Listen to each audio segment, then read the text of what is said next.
I would have gladly. Now she tells me. This would have been, well, Next time. honestly, this would have been a great day for it. Because, I don't even know what happened last week. I know what I'm preaching on today, so that's good. Honestly, I spent most of my time yesterday focusing on, I'm going to Camp Concordia after church today because we're installing our new executive director there. I was installing the executive director and then commissioning the new summer staff. So we're doing a big worship service at camp, and they asked me to preach for the installation. I'm like, sure. No problem. Nothing else to do? Yeah, I'm like, well, why not? Okay. And see, you guys, well, except for you two, well, unless you guys want to come out to Camp Concordia, you're more than welcome to. But I was supposed to get the readings for the service, and Pastor Fouts was delayed in getting me his readings. He's the one who's being installed. And so, never leave stuff up to me. Never trust me to do anything that's going to make sense. Because I'm like, okay, this is why I love our lectionary, because I don't have to think about pulling out a text. Because I'm going to pull out a text that I'm thinking about, and usually I'm thinking about because I'm like, so it's like I'm never in the right mindset to pull my own text out. I like the boundaries. So here I am, I can pick whatever text I want. What was it his, I don't even know his first name, but he goes by Pastor BJ. So his first name obviously starts with B, and middle name J, and then Phelps. So in my, you all should be used to this by now, the way my brain processed this was, okay, Pastor BJ. I'm like, BJ and the Bear, who remembers that? You know, fun TV show with the truck driver and the monkey, right? Who doesn't love a truck driver and a monkey? So, and then that's the first thing that pops in my head. I'm like, BJ and the Bear. And then I think the odd monkeys, and I watched Planet of the Apes. Yeah, pulling behind the curtain. This is how your sermons get made. So, and then I go back to back to sermon planning, BJ and the Bear. I just can't get this out of my head. And I'm thinking, okay, well, there's BJ, and then there's the bear. I'm like, ooh, what scripture passage deals with bears? Ooh, Elisha. Yeah. Where the 42 young boys come out, call him Baldy, and he curses them, and 2 she-bears come and maul the children. Perfect for a Camp Concordia. That's what I thought. And so I'm like, what better for camp? And I'm going to have give to him a scary story to talk about again. So I went full speed ahead with that idea. And I crafted this whole thing in my head, like, this is how I can make this work. First thing I did was look out, I'm like, how have other people preached this? No, there's no sermons on that text. No good ones, at least. And they're all variations on don't disrespect your parents or your pastor, don't call him bald. Don't be like one of my kids who comes by me and pats my little bald spot. It's like, I'll send bears on you. So anyway, that's where my brain has been the last 2 days. And then I had to refocus on our preaching for today. Because I thought for a moment, I was like, maybe I can just use that text for our Sunday. I'm not. But instead, I went with our 2 Corinthians reading today. So we're out of the festival season. We had a nice little string of special Sundays and Thursdays. We had Ascension, Pentecost, Trinity Sunday. Now we're into ordinary time of the church year, which just is the regular goings on of the church year. No festivals. It's the season after Pentecost, or the Trinity season, depending on which lectionary you use. So the gospel readings are pretty much the driver every Sunday. And they're mostly during this time we're going to focus on teachings of Jesus, maybe some healings and whatnot. But mainly it's you're getting more doctrinal kind of okay, and this is what Jesus teaches us. We'll get all sorts of good stuff. So the gospel is about Jesus going through the grain field with his disciples, and as they're going, they're plucking grains, and the Pharisees are like, they're harvesting. They're breaking the Sabbath by harvesting on the Sabbath. And I was like, oh. And Jesus really deals with that very well. So then that guides our Old Testament reading, which is observe the Sabbath day to keep it holy. So the commandment for the Sabbath day, so that's why that locks in. But then the 2 Corinthians reading is just pulled out because we are in this time of the year where now we're just doing kind of an ongoing reading throughout like epistles. So for the next 5-6 weeks, we're going to get, starting from today, 2 Corinthians 4 and on. And then after that, we're going to get into Ephesians. So they don't necessarily, they don't, if they line up with the other two readings, it is accidental. It just so happens like, oh, hey, connection. But otherwise, they're not necessarily the same theme other than Jesus, which that always ties things together. So, what would you like to look at? Or do you want to talk about she-bears and Elisha? I'll tell you all about that. Yeah. So much what? Why don't you? What, the she-bears? Yeah. Okay. We'll give you a chance to practice it. So yeah, it's a fun little, anything involving Elisha, honestly, is weird, usually. I didn't even look to see what other, there's some things you can preach on with Elisha, but there's a lot of just like, wow, what are we doing here? And the unfortunate thing about that particular text, and I wonder what, because the ESV translation says that there were the small boys came up, so they labels them as small boys. Let's see what that's 2 Kings. Oh gosh, 2 Kings. Pretty sure it's 2 Kings. Way past it.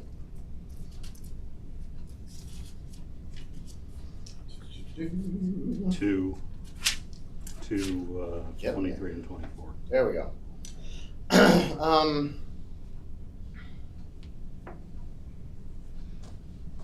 Oh, it says this one too. He went up from there to Bethel, and while he was going up on the way, some small boys, so there you go, came out of the city and jeered at him, saying, "Go away, bald head! Go away, bald head!" When he turned around and saw them, he cursed them in the name of the Lord. Then 2 she-bears came out of the woods and mauled 42 of the boys. From there, he went on to Mount Carmel and then returned to Samaria. So, in and of itself, it's just bizarre. Because it's like he's on his way, and like little boys, bald head, and he's like, curse you! Bear and she-bears, rah! Mauled 42 of them, indicating that there were more, so at least some escaped. And then he's like, okay, good, and then continues on his way. Fantastic text. Sounds like a cartoon. What's that? It sounds like a cartoon. Oh, it's what was that? Davy and Goliath? I don't think they ever touched that one. That would have been okay, Davy. See, they don't do the fun stuff.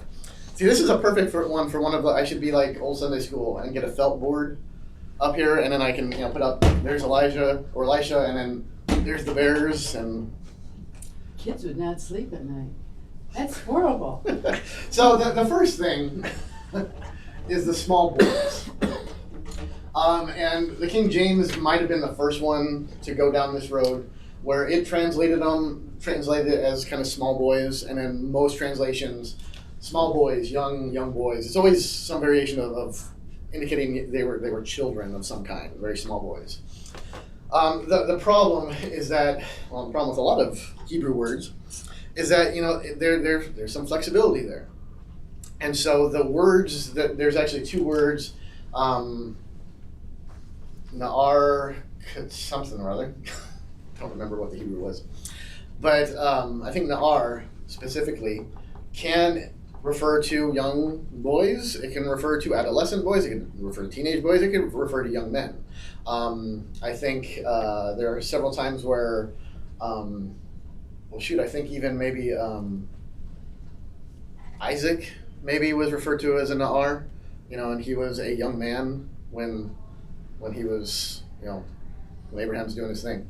So small boys is not necessarily the way to go. And then the other word that kind of goes along with it, oftentimes is translated as a servant, particularly in the sense of a priest. So if you've got some ambiguity in what either small boys or young men, because if it's young men, it's much better. Third graders. Third graders. Well, there was a time when we say, well, why would young men just go tease this guy and say, oh, baldy, baldy, but then Twitter came along. And then we realized, adults can be childish, go figure. Not that we needed Twitter for that. So there's some ambiguity here. But then you go back and you look at what's been going on. And really, especially when you have this story that doesn't necessarily have any direct teaching. It's not like, and this is what we learned from it or anything. It's just like it's an event. But you go back and say, okay, well, what has happened? Beginning in chapter 2, this is when Elijah takes Elisha along with him, and he said, I'm going to go up to heaven, and Elisha is like, oh no, and there's this whole thing, and they cross over the Jordan. Elijah parts the water. So parting the water is always, should make you think, okay, we're recalling the past, God's deliverance. They cross over, and Elijah is taken up in a whirlwind. He sees the chariots of God, and he's taken up in a whirlwind, and he's gone. He disappears. So, chapter 2, verse 13. He picked up the mantle of Elijah that had fallen from him, and went back and stood on the bank of the Jordan. He took the mantle of Elijah that had fallen from him, and struck the water, saying, "Where is the Lord, the God of Elijah?" When he had struck the water was parted to the one side and to the other, and Elisha went over. So, the beginning of Elisha's prophetic, career now, the very first thing that happens is parts the Jordan. Okay? Very significant. So not only do we have, Moses parting the Red Sea in deliverance, but you have Joshua, mainly, who parts the Jordan so that everybody can go into the promised land, right? So this is the beginning of his ministry. Parts of Jordan, crosses over. And now which city is he going up to? Oh, I don't have it in front of me. Come on, people, when are you paying attention? Jericho. Am I? Bethel. He's going up to Bethel. By the time he goes to, when the company of prophets who were at Jericho saw him. So, first through Jericho. And where do they go through first, Joshua, after they cross the Jordan? Into Jericho, right? Walls come tumbling down, all that good stuff. So you see some parallels going on here. And then they go to Bethel, which is in the northern kingdom.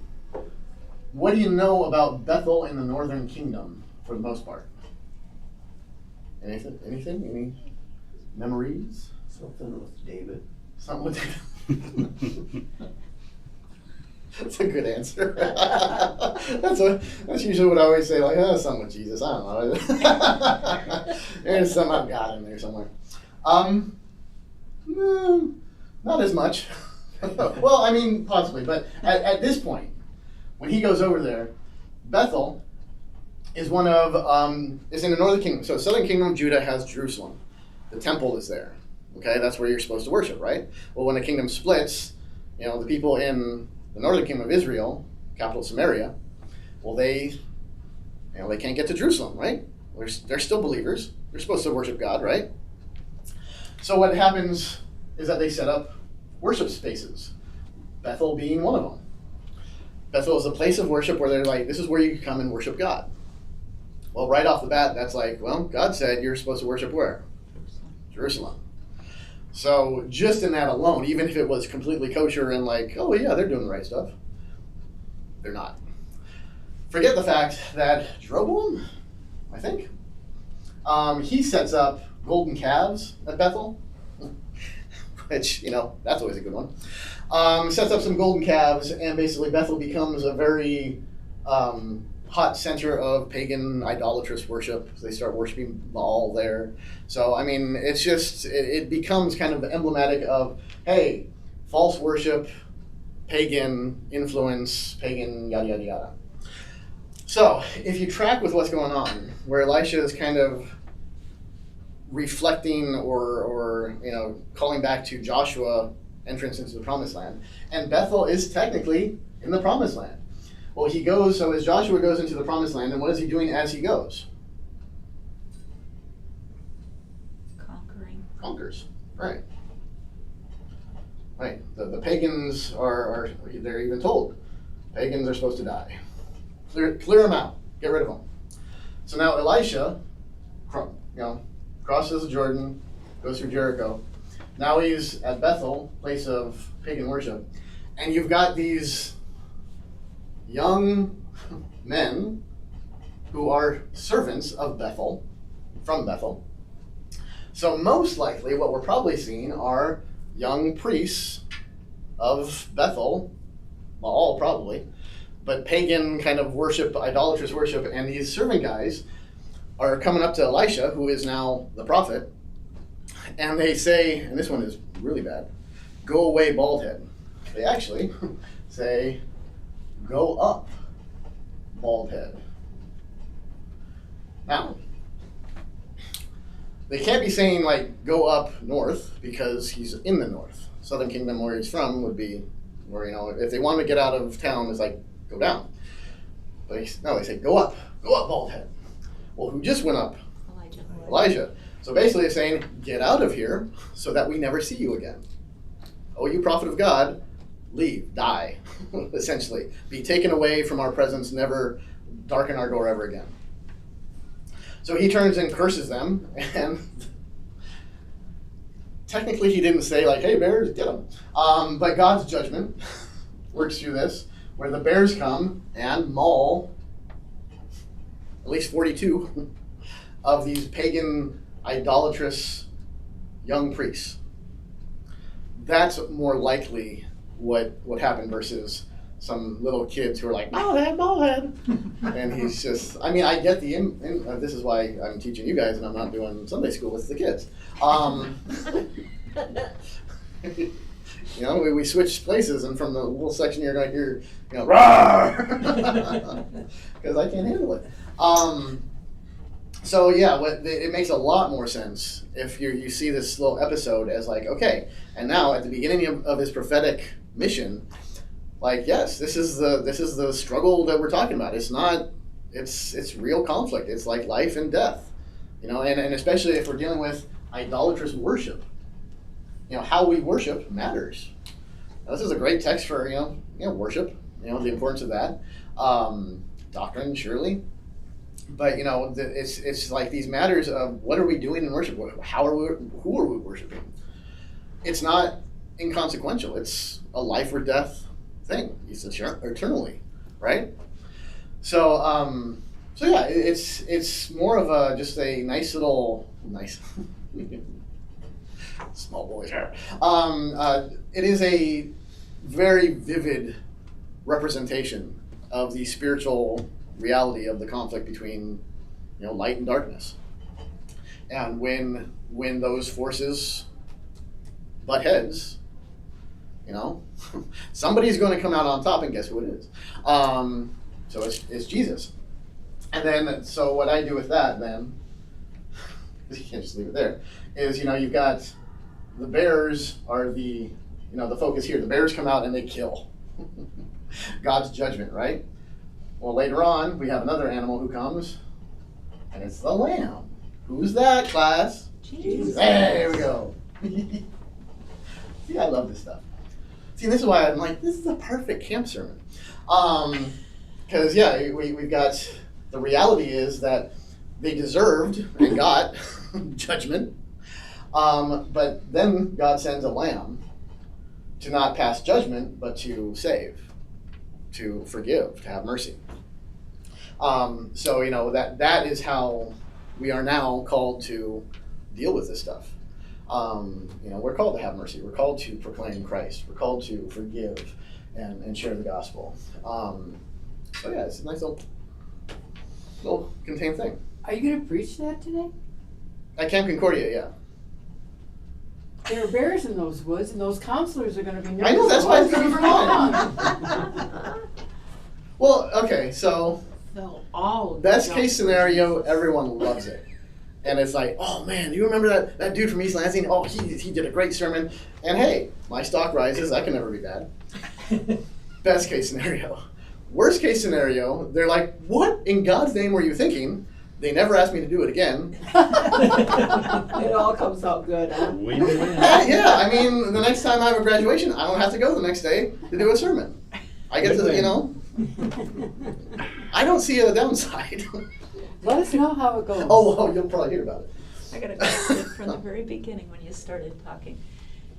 The Hebrew translation for small boys, children, the Hebrew word is ar, A-R. Na'ar. Nar. Na'ar. Na'ar. Nar. Like how Australians say no. Yeah. Na'ar. Na'ar. Get Caitlin in here. Where's Caitlin? She loves her little accent. She does this Australian thing. She's like, no. So do any Yeah. of the versions of the Bible use your translation there? Do any of them translate like young men? No, servant priests. Priest. No. No. But in other verses, it uses the word that way. Yeah, that's the thing. Like there are other places in the Old Testament where it uses that word and it actually means uses that word to refer to these. Well, I'm wondering why they didn't use that in. That's well, tradition. They didn't like kids. Or Who does? I mean, It's a young man acting like kids. if I was being cynical, far be it from me. Tradition plays heavily into this. I cannot tell you how many times, like in Oklahoma, where I'd be talking to a Baptist and they were convinced that this is what it says here, and I can be like, actually, the word. I've got a Greek and Hebrew dictionary right here. I can show you that that's not what it says, and like showing exactly and like walking them through it. And at the end of the day, they're like, well, that's just not how I was taught. And they go, and I'm like, I was really shocked when I looked up the text on my phone. Mhm. The first one that popped up was the King James, and I'm scrolling down. It goes, little children. little children, yeah. I'm like, oh, well, so King James, everybody who is King James has a rocking huge King influence. James, the tradition. Yeah, well, I mean, why do we say the Lord's Prayer like we do? Our Father who art in heaven. King James. Exactly, yeah. That's because when you say it any other way, it sounds weird. I have to make I have to purposely copy and paste the King James Psalm 23 whenever I do a funeral. Yeah, because in all of our when I use our service builder that uses the ESV translations and it like inputs the psalm in there, it's the Lord is our shepherd. I will not want or I will not lack, whatever. It's modernized and it just sounds dumb. The Lord is my shepherd; I shall not want. He maketh me like that. And when I say it, like the ESV translates it, people are just like, that's not right. Even to the point where it's like, well, that's not the right text. I'm like, it is. It just doesn't sound like it. So I would say tradition is part of it. And unfortunately, when we have tradition that plays into it, it's like, well, people get like, well, this is what it says, and then King James purists would be like, well, that's the inspired translation. You don't mess with it, even though it's wrong. We still have. I always make a point whenever we get these texts that says, when Jesus says, "Your faith has made you well," it's like, literally, it says, "Your faith has saved you." Mm-hmm. Like it is not. It is so saved, salvation. That's a salvation word. And then they're like, well, it could mean lots of things. It's like, fine. But so is always used in a salvation sense. So, biases, implicit bias, if you don't want to translate it a certain way because it conflicts with your theology, you're going to translate it a certain way. There was either a hand or, I thought it looked like you had Not something doing good. the same thing she was Oh, okay. doing there. as I think far most as of them are like small boys. Small boys, young boys, Mhm. small boys. Got some little children. That's the KJV. NASB 95, young lads. Oh, that's a little bit better. Small boys, some youths in the new KJV. Oh, okay. Well, some use, depending on the crowd, you know. Yeah. So it's, and whenever at pastor conferences, I just got out of the young pastor category. I think at 45. it's all you're- downhill. Oh, I know. Yeah. But like in your 40s, you're still a young pastor. In fact, I think under 50, I'm still a young pastor. So I still got 3 more years of being a young guy. So yeah, young lads, maybe they were 30. But yeah, I think that this one's a good case of like, what's going on around it? You know, put it together, put the story together, see what's actually happening, see where it's going on, what's happening, and you know the language and everything. It just seems to fit better. Now, am I standing up here and saying it is absolutely not small boys? It's like, no, I wasn't there. If it was small boys, I'll admit I was wrong. I'll ask for your forgiveness. If 42 got mauled, how many were there? I don't know. Does it? Maybe the youngest got mauled because they couldn't run fast. Oh, that's terrible. I was just putting up a question that young people would put up. How many is the? Well, yeah, the ones that didn't run fast enough.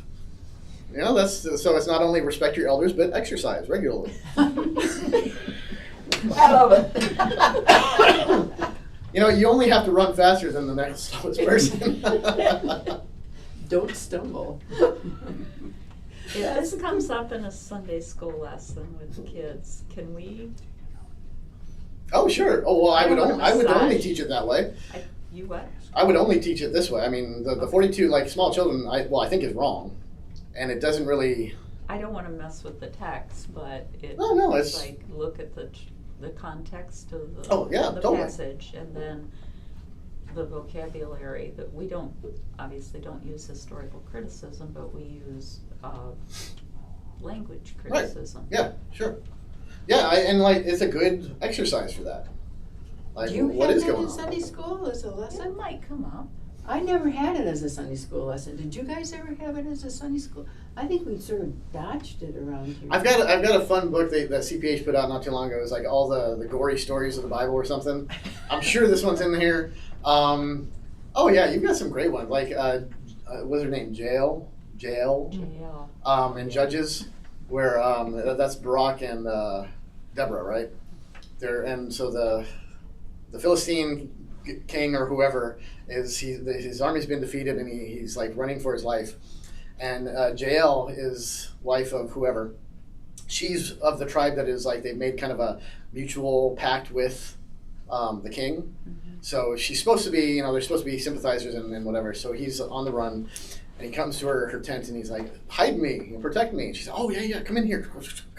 And so she like, he lays down, she puts a thing over him and she waits till he's asleep and she goes and gets a tent spike and puts it on his forehead or on his temple, and then bam, right into the ground too, like right through. And it's like, that's a great story. That was the one that I wanted to lead in with, like, if we ever do like what does biblical womanhood look like?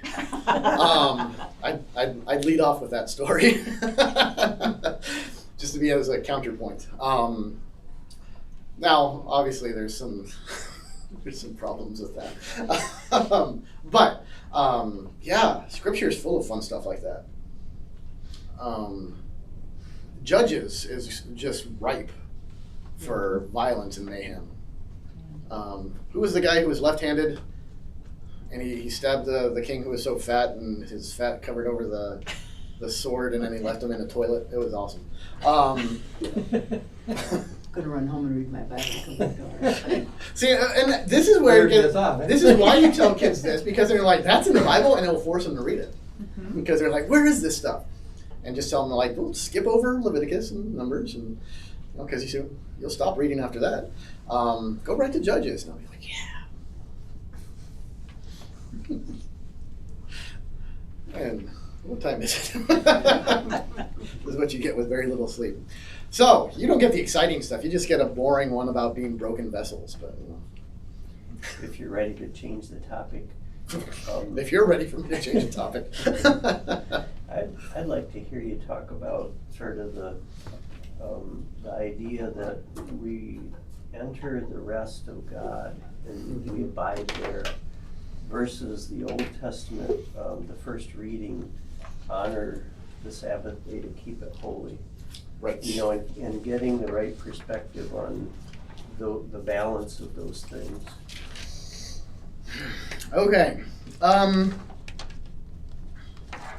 So I tried to pull up my deacon stuff from that conference where on my Oh, computer, the Sabbath rest. my computer froze. Yeah, sure, blame the computer. It's all good. I swear. So we did this deacon conference 2 years ago, Yeah. Yep. 3 years ago, where they asked me to lead the Bible study, which again is always a buyer beware.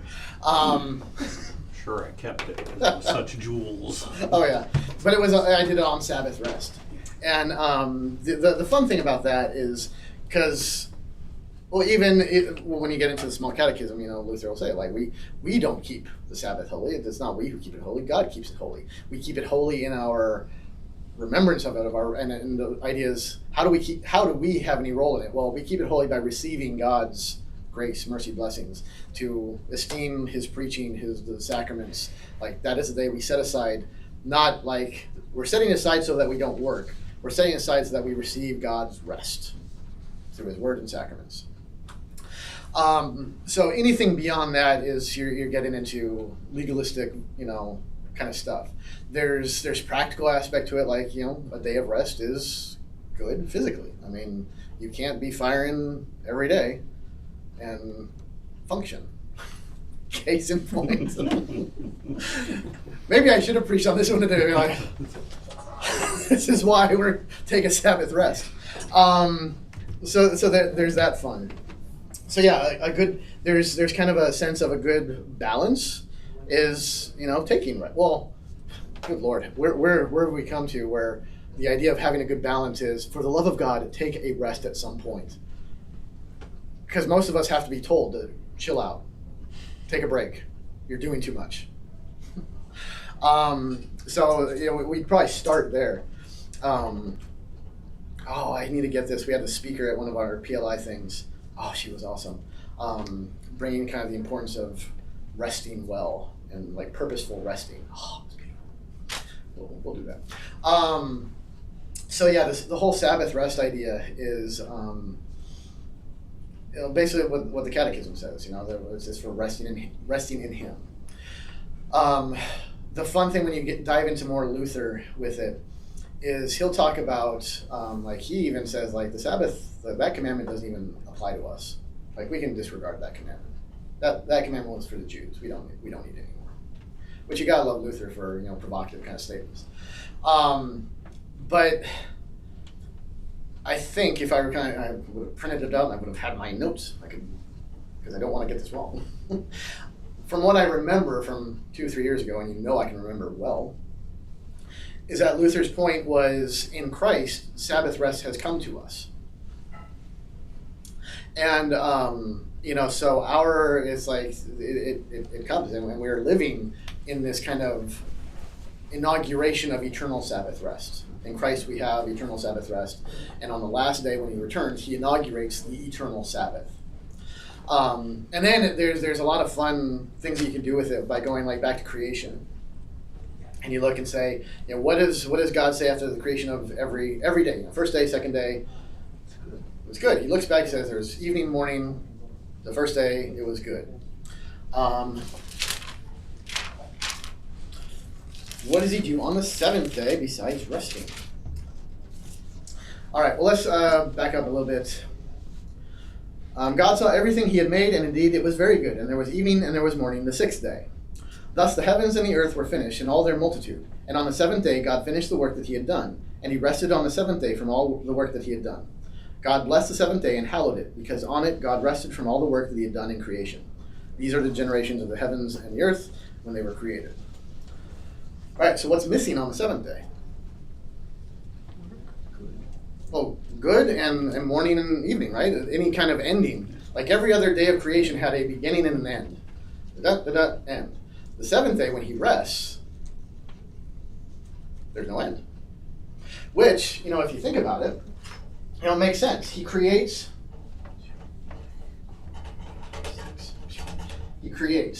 All the work is done here, right? All is done. So now is this kind of seventh day of rest that never ends. And that was kind of the idea. He created Adam and Eve to live in that.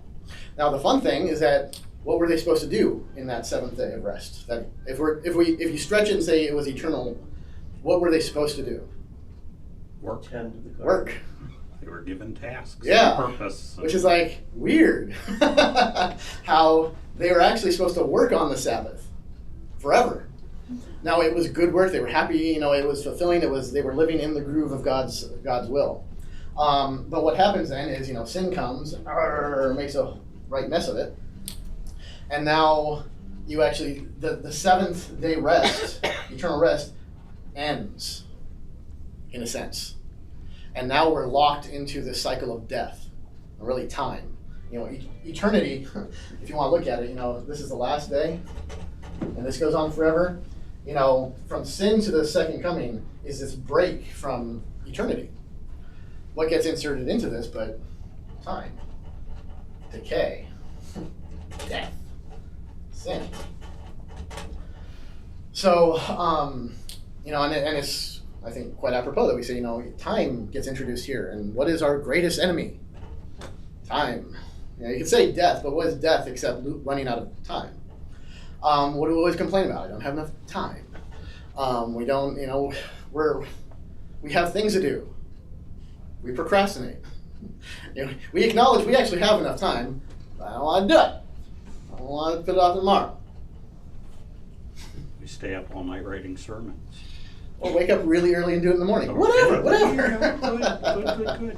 But it's like, I'll get to it because I got plenty of time. And it's like, it's funny because we say that. I've got plenty of time. It's true. You do. You have all the time you need for all of God's. We had a morning prayer on this. For all of God's purposes in your life, He is giving you the time that you need. And we say, I've got plenty of time. But we say it in a wasteful way. We say it in a way that means, I don't need to do stuff. I can. So Sabbath, rest ends, and now we're stuck in this. And what does God have to say? He has to give us a commandment, be like, remember the Sabbath, which I would say even for us then is not so much like how Luther says this commandment isn't for us, but we can still say, hey, remember what we were made for.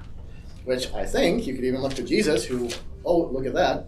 And the gospel says the Sabbath was made for man, not man for the Sabbath. So remember, you were made, you were not made for the Sabbath. The Sabbath was made for you. Remember the Sabbath rest. You rest in grace and holiness and Christ's blood and all this good stuff. Keep it holy. Well, we can, so He can. How does He keep it holy in us? He makes us holy. So come to worship, receive. And then when He returns, the Sabbath continues, and we're in. What is eternal or eternity except rest? Finally we rest from all this, and we still have stuff to do. And it's just funny that in this Sabbath, where the Sabbath was initially we're told to work, and they said, and then it's like, don't do any work. But at the last day, for like eternity, we have purpose, like Adam and Eve had before the fall. We have purpose. Oh yeah. That's exciting. Yeah. Oh man. We had this guy at my previous congregation. Richard Postier, salt of the earth guy. He was like, one of those where it's like they don't make him like that anymore. He was he was like our Paul for that church. He did everything. He loved. Oh gosh, we cleared out the above ground pool in our yard and was left with this huge mound of dirt. And I asked him one time, like, what do I need to do to kind of to clear out some of this, or at least stamp it down, or just kind of level it all out? He's like, well, he had a thick Oklahoma accent. It was awesome. And he's telling me, well, you can use this and that, and he just said, this is what you do. This was on a Sunday. The next morning, my day off, I wake up because our window is like right by or right across from the backyard, and I hear all this like heavy machinery. I go out. He's already out there like 7 o'clock in the morning with his earth mover, whatever little mini thing, moving all this dirt, and I'm like, he's like, oh, I just love doing this. I'm like, more power to you. But long story. His wife told me how they took this trip once. It was a cross country trip, like 2 weeks long, 3 weeks long, and she knew it was time to come home when they were at a hotel, and she woke up and he wasn't there in the room, and she looked out and he's out standing in the lawn outside the hotel watching the guys with their lawnmowers, like doing all the yard maintenance, and he's just standing there like, what? And it's like he misses his lawn. He misses his work. So yeah, I always think of him when it's like, yeah, we'll have work to do and we'll love it. And for me, that's a big thing because I hate yard work. And the idea that like we'll be tending the earth is just, but I'll somehow love it. Or maybe I'll get an office job. I don't know. Something with computers, I hope. But yeah, it's really cool, and the whole from resting or working on the rest day to resting on the day is kind of you got this nice reversal thing going on. But yeah, and they were the problem with the Pharisees where they were so focused on keep the Sabbath, don't work. If you do work, you're not keeping the Sabbath, and all these rules and regulations that keep you from working. And Jesus is like, that's not the point. You're missing the point. Did that answer it? I kind of went off on a ramble there. No, that's good. I lost consciousness there Well, for a bit. because I'm sitting over here, I might be saying this. The communists tried doing a 10-day week. You'd work for 9 days and have the 10th day off. Oh. But they found out that didn't work. You really need to take a break Mhm. on the 7th day. So God, of course, was very smart when he said that. And then our Spanish friends, with the siestas. Can't say enough of a mid-afternoon nap. I mean, still don't know why we haven't adopted that one. But yeah, so fun stuff. There might not be any computers in heaven. I know there won't be because we're going to be happy and everything's going to work right. All right, well, thank you. You might go up to Camp Concordia and hear the sermon.